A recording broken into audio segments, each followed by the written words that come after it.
About 10 days after 9/11, I went through the Pentagon and I saw Secretary Rumsfeld and Deputy Secretary Wolfowitz. I went downstairs just to say hello to some of the people on the Joint Staff who used to work for me. And one of the generals called me in. He said, "Sir, you got to come in. You got to come in and talk to me a second." I said, "Well, you're too busy." He said, "No." He says, "We've made the decision. We're going to war with Iraq."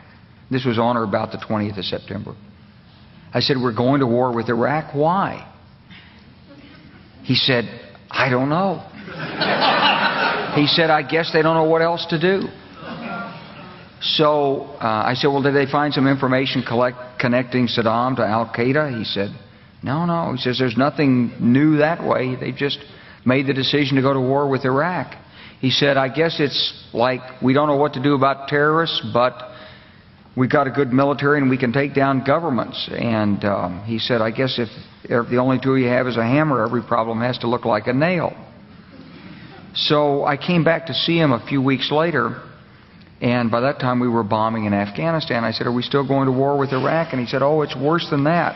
He said, he reached over on his desk, he picked up a piece of paper, and he said, I just got this down from upstairs," meaning the Secretary of Defense's office today, and he said, "This is a memo that describes how we're going to take out 7 countries in 5 years, starting with Iraq and then Syria, Lebanon, Libya, Somalia, Sudan, and finishing off Iran."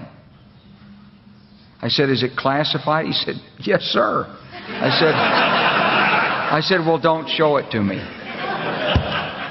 And I saw him a year or so ago, and I said, "You remember that?" He said, "Sir, I didn't show you that memo. I didn't show it to you."